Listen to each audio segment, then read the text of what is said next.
जाकिर साहब, मैं इस प्रोग्राम में आने में थोड़ा सा देर हो गई मेरे को, और अगर मैं यहाँ नहीं आ पाता तो शायद अपने आप को ज़िंदगी भर माफ़ नहीं कर पाता। आगरा की सरजमी पर आके आपने ये जो रोशनाई जगाई है, ये वाकई में हम तो उस अल्लाह ताला से दुआ करेंगे, अल्लाह ताला से दुआ करेंगे कि आप जैसे 10-20 और नेक दिल और इतने पढ़े लिखे, इतने इंटेलेक्चुअल आदमी और पैदा करें, जिससे कि जाके आप भारत का कोना कोना, देश का कोना कोना रोशन करें। तहे दिल से स्वागत आपका। मेरा एक छोटा सा सवाल से पहले थोड़ा सा, एक हमारे भी गुरु ग्रंथ साहब के अंदर गुरु नानक साहब ने पूरी दुनिया का चक्कर लगाया, जिसके अंदर मक्का मदीना भी शामिल है। और जैसा कि एक सवाल इससे पहले हो चुका है कि गैर मुस्लिम जो है मक्का मदीना में अलाउड नहीं, या वहाँ का कैंटोनमेंट जो है अलाउ परमिशन नहीं देता। मगर ये तो तय है, आप मानते हैं, इस्लाम मानता है, हम मानते हैं, हमारे ग्रंथों के अंदर दर्ज है। गुरु नानक साहब के 2 चेले थे, एक बाला और एक मर्दाना, एक हिंदू और एक मुस्लिम। मर्दाना की बहुत ख्वाहिश थी कि मुसलमान जब तक पूरा मुसलमान नहीं कहलाने का हकदार, जब तक कि वो काबा का दर्शन ना कराए, तो गुरु नानक साहब उसको लेके और काबा गए। हमारे ग्रंथ के अंदर जो दर्ज है कि जब वो वहाँ पहुँचे, उन दिनों बहुत लंबा ये किस्सा है, 1 साल लगता था, और वो रूट सारा उसका वर्णन है। और वहाँ जब मक्का जो मस्जिद के बाहर साथ ही एक दीवार थी, जहाँ पर के भारत के जो मुसलमान दर्शन करने जाते थे काबा के, वो उनको वहाँ ठहराया जाता था। वहाँ की देखभाल जो करता था वो मुल्ला जीवन करता था। जब गुरु नानक साहब अपने चेलों के साथ में वहाँ पर पड़े थे, तो सुबह जब मुल्ला जीवन वहाँ की सफाई करने के लिए आया, तो उसने देखा गुरु नानक साहब के जो पैर थे वो काबा की तरफ थे। वो गुस्से में चिल्लाया कि ये कौन काफिर है जो कि काबा की तरफ पैर करके पड़ा है, और उसने गुस्से के अंदर आके उनके पैरों को झटका दिया, दूसरी तरफ किया। तो हमारे ग्रंथ के अंदर दर्ज जो किस्सा है उसके अंदर ये है कि काबा भी उस समय हिल गया, जिधर गुरु नानक के पैर जाते थे काबा उधर मुड़ता था। तो वो ज़ोर से चिल्लाया, ये कोई हज़रत है, ये कोई औलिया है। तो उस समय के जो काजी थे मक्का के, काजी रुकनुद्दीन साहब थे, और शाह शरफ, कई हस्तियों के नाम हैं उसमें। तो मैं ये जानना चाहता हूँ कि ये वर्जन को आप मतलब एग्री करते हैं, और करते हैं तो इसका हमारे मुस्लिम ग्रंथों के अंदर किस तरीके से उल्लेख है, ये कृपया बताएं। भाई साहब ने एक सवाल पूछा अपने गुरु ग्रंथ साहिब के मुतालिक, और अल्हम्दुलिल्लाह मैं भी गुरु ग्रंथ साहिब पढ़ चुका हूँ। और जिस तरीके से, क्योंकि वक्त मुख्तसर सा होने की वजह से मुझे वक्त नहीं मिला कि गुरु ग्रंथ को भी कोट करूं। आपका सवाल का जवाब देने के पहले मैं आपसे ज़्यादा चाहूँगा कि इवन गुरु ग्रंथ की किताब पढ़ेंगे आप, ग्रंथ जिसे आदि ग्रंथ कहते हैं, और कोई सिख से पूछेंगे कि खुदा का तसव्वुर क्या है, सबसे बेहतरीन जवाब कोई सिख दे सकेगा, वो आपको कोट करेंगे जापू जी, जो गुरु ग्रंथ साहिब आदि ग्रंथ के सबसे पहले चैप्टर है, सबसे पहला श्लोक, जिसके कहते हैं जापू जी। इसके मानी है कि God is true, he is only one, he is not begotten and is free from fear and want. क्योंकि मैंने अंग्रेजी में पढ़ा हूं, इसलिए मैं अंग्रेजी में उसे कह रहा हूं कि खुदा एक ही है, वो हक है, और वो ना किसी को जना है ना किसी को जनेगा, और वो इमॉर्टल है, ना कभी मर सकता है। और इसको सिखिज्म में जो खुदा को कहते हैं Omkara, in a manifest form he is Omkara, and unmanifest form he is एक ओमकारा। और कई इसके एट्रीब्यूट्स है, मिसाल के तौर पे परवदिगार, अकल, और उसे रहीम कहा गया है, Wahe Guru as one God कहा गया है, और it is strictly against idol worship and अवतारवादा। भाई साहब का सवाल था कि उनने ग्रंथ में पढ़ा कि गुरु नानक साहब मक्का के, और उनका पैर काबा की तरफ था, और कोई मौलवी ने पैर को हिलाए और काबा हिल गया। क्योंकि ये age of science and technology है, अगर कोई चीज़ जो किताब हज़ारों साल पहले लिखी गई है, 10,000 साल या 4,000 साल, तो शायद उसके बारे में हिस्टोरिकल रिकॉर्ड मिलना मुश्किल है। हालांकि इवन जीसस क्राइस्ट के बारे में 2000 साल हिस्टोरिकल रिकॉर्ड है। क्योंकि सिखिज्म जो एकदम नया मज़हब है, जितने मज़ाहिब के मुकाबले हिंदुस्तान में नया है, कुछ सैकड़ों साल पहले 15th सेंचुरी में, toward the end of the 15th century, Guru Nanak साहब जो पंजाब के थे, ये मज़हब तो कायम हुआ। हार्डली 400-500 ईयर, 400-500 साल। और अगर ये मान लो, सपोज मिसाल के तौर पे मान लो, मैं क्यों कह रहा हूं कि मैं नहीं चाहता हूं किसी को बुरा लगे, मान लो ये सच है, मान लो अगर 400-500 साल पहले अगर ये होता था कि काबा इधर से उधर हिल जाता था, तो हिस्टोरिकल रिकॉर्ड में बिल्कुल लिखा होता था। और कई हिस्टोरिकल रिकॉर्ड में ये नहीं कि काबा हिला इधर उधर, कई हिस्टोरिकल रिकॉर्ड आप देखेंगे। हिस्ट्री इतनी अल्हम्दुलिल्लाह 800-900 साल पहले, 1000 साल पहले जो मुगल ने किए, बिल्कुल लिखा हुआ हिस्टोरिकल रिकॉर्ड में। तो ये कहना कि गुरु नानक साहब वहाँ गए और काबा हिल गया, ये बिल्कुल साइंस के खिलाफ है, क्योंकि साइंस में कोई भी रिकॉर्ड नहीं है, वहाँ के देश के रिकॉर्ड में कहीं भी नहीं कि काबा हिला।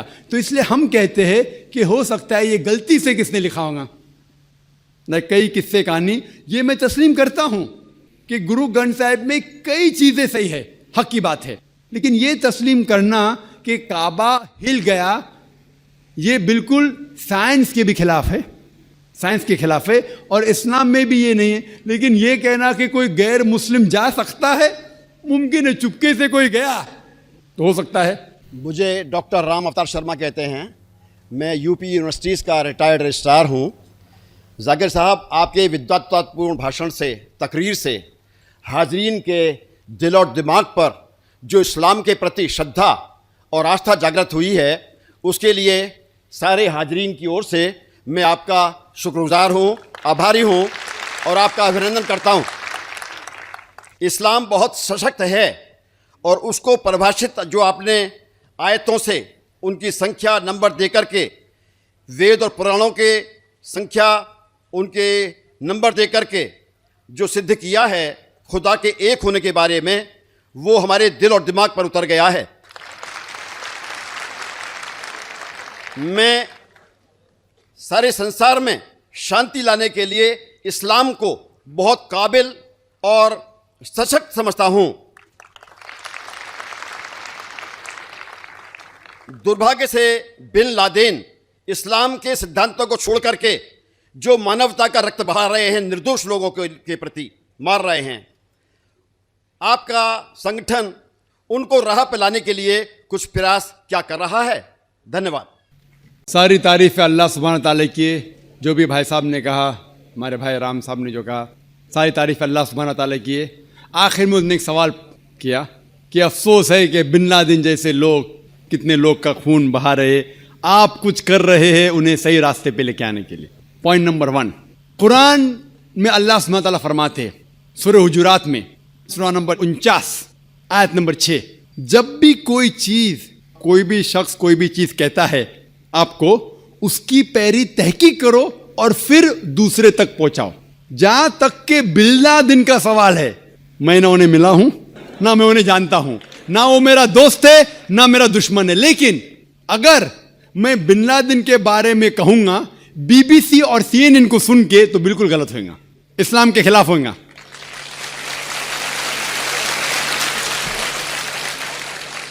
मैं ना बिन लादेन का दोस्त हूं, ना उनका दुश्मन हूं, लेकिन मैं बीबीसी और CNN को अच्छी तरीके से जानता हूं।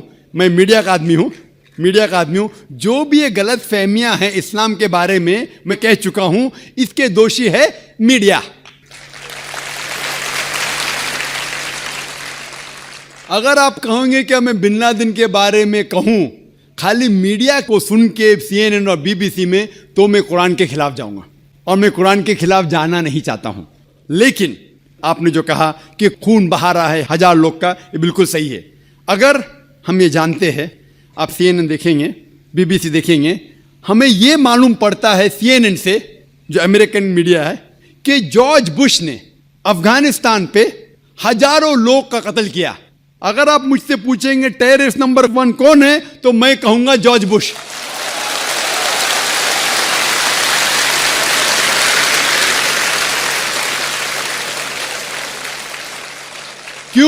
क्यों मैं कहता हूं इस्लाम मुझे इजाजत देती है? क्यों? उसका CNN स्टेशन है, और जो सबसे ताकतवर मुल्क दुनिया में अमेरिका, सबसे कमजोर मुल्क अफगानिस्तान के ऊपर हमला करता है, हजारों लोग का कत्ल करता है। ये किधर का अमन है? क्या war on terrorism? War on terrorism किधर? War on terrorism? ये लोग को बेवकूफ बनाया जा रहा है। मान लो, सपोज मिसाल के तौर पे मान भी लो क्या बिन लादेन ने कुछ गलत काम किया, बिन लादेन ने 11 सितंबर को वर्ल्ड ट्रेड सेंटर में प्लेन डाला। मान लो मिसाल के तौर पे, मान लो सही भी है, अगर ये सही भी है कि बिन लादेन जाके अफगानिस्तान में छुपता है, कौन इजाजत देता है जॉर्ज बुश को हजारों अफगान की जान लेने के लिए? कौन इजाजत देता है? ये तो सिर्फ दाव पेज है पॉलिटिक्स का। अगर आप पढ़ेंगे अमेरिकन साइट के ऊपर, इंटरनेट पे जाएंगे, तो कितने अमेरिकन लोग ने कहा कि ये वर्ल्ड ट्रेड सेंटर को किसने गिराया, कितने हाइपोथेसिस है। मैंने कहता हूं कौन सही है। कितने हाइपोथेसिस में यह भी लिखा है कि जॉर्ज बुश ने खुद किया। मैंने कहता हूं अमेरिकन लोग कहते। मैं ये नहीं कहता हूं कि ये जो लिखा है सही है, ये सही भी हो सकता है, गलत भी हो सकता है, इसकी तहकीक में नहीं किया हूं। लेकिन ये जानना जरूरी है, अगर आप मीडिया की बराबर जांच पड़ताल करें, तहकीक करें, तो ये पॉलिटिशियन लोग अपने वोट के लिए किस तरीके से इंसान की जिंदगी से खिलवाड़ करते हैं। मिसाल के तौर पे अभी इराक में Saddam Hussain, weapons of mass destruction. देखो, मैं सद्दाम हुसैन का भी दोस्त नहीं हूं। अफसोस होता है कि जो चीज वो कर रहे इस्लाम से कई दूर है। वो इस्लाम के नाम के ऊपर मेरे हिसाब से, जो मैं जानता हूं उनके बारे में, कलंक है। वो अलग बात है, लेकिन फिर भी उसके खिलाफ जो जॉर्ज बुश ने कहा वेपन ऑफ मास डिस्ट्रक्शन, कितने महीने हो गए, एक भी वेपन मिला नहीं मिला। खुद अमेरिकन इन्वेस्टिगेशन कह रही है क्या जानबूझ के इन लोगों ने अटैक किया इराक के ऊपर, अफगानिस्तान के ऊपर ऑयल के लिए। तो आप मुझसे कहेंगे कि मैं क्या कोशिश कर रहा हूं कि जॉर्ज बुश तक के पैगाम पहुंचाऊं। कई लोग कहते, जब मैं तकरीर करता हूं, कि कई मुसलमान कहते कि या अल्लाह सुब्हाना व तआला जॉर्ज बुश को मौत दे। मैं ये नहीं कहता हूं। अगर आप पढ़ेंगे तारीख और मोहम्मद सल्लल्लाहु अलैहि वसल्लम की जिंदगी के बारे में, जो दो शख्स जो इस्लाम के मुखालिफ थे, दोनों का नाम था उमर। मोहम्मद सल्लल्लाहु अलैहि वसल्लम ने ये दुआ की कि दोनों में से एक उमर को हिदायत दे। तो मैं भी दुआ करता हूं कि जॉर्ज बुश को अल्लाह ताला हिदायत दे। जो शख्स इतना ताकतवर इस्लाम के खिलाफ काम कर सकता है, अगर अल्लाह उसे हिदायत दे तो इंशाअल्लाह इस्लाम के लिए कितना फायदेमंद हो सकता है। और ये बात मैं अमेरिका में भी कहा हूं, वो सही रास्ते पे आए या ना आए, मेरा काम है, अल्लाह ताला कहते फज़क्किर न मान मुज़क्किर, मेरा काम है जिक्र करना, हिदायत देना तो अल्लाह के हाथ में।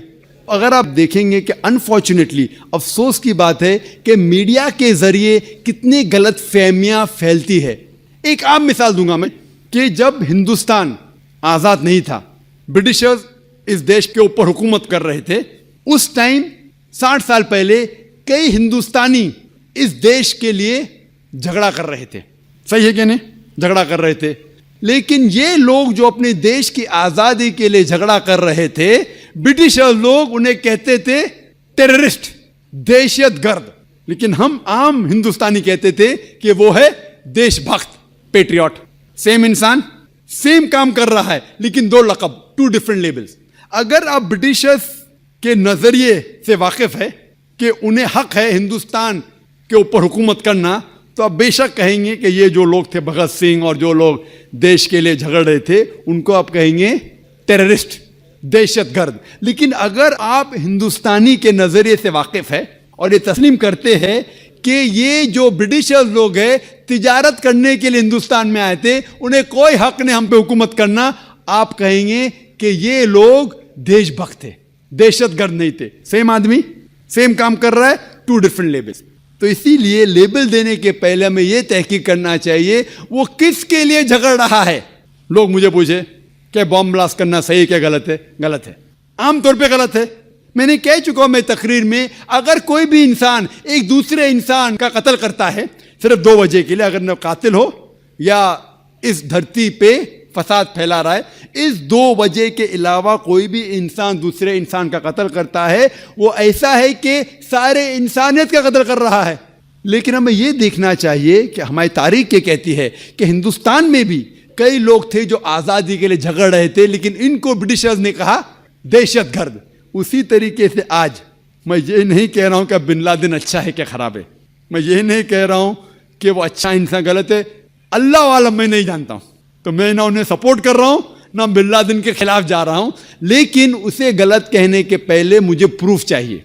जब अफगानिस्तान ने कहा जॉर्ज बुश से क्या मुझे प्रूफ दो क्या उसने वर्ल्ड ट्रेड सेंटर को तबाह किया है, वो प्रूफ दे रहे किसको? टोनी ब्लेयर को। प्रूफ दे रहे किसको? मुशर्रफ को। अरे भाई प्रूफ दो अफगानिस्तान को ना। क्या प्रूफ मिला? एक पासपोर्ट, जो इतने धमाके में पासपोर्ट जलाने। तो एक जोक है कि अगले बार यूएसए आर्मी में जो लोग यूनिफॉर्म बनाएंगे पुलिस वाले, वो ये पासपोर्ट का बनाना चाहिए, तो क्या तबाह नहीं होगा। आप ऐसे चुटकुले बहुत पढ़ेंगे, इंटरनेट के ऊपर जाएंगे। तो मैं ये कहना चाहता हूं कि किसी को दोषी ठहराने के पहले हमारा ये फर्ज है कि जाने कि किस लिए वो जिद्दोजहद कर रहा है। होप ये आपके सवाल का जवाब है। जी खुश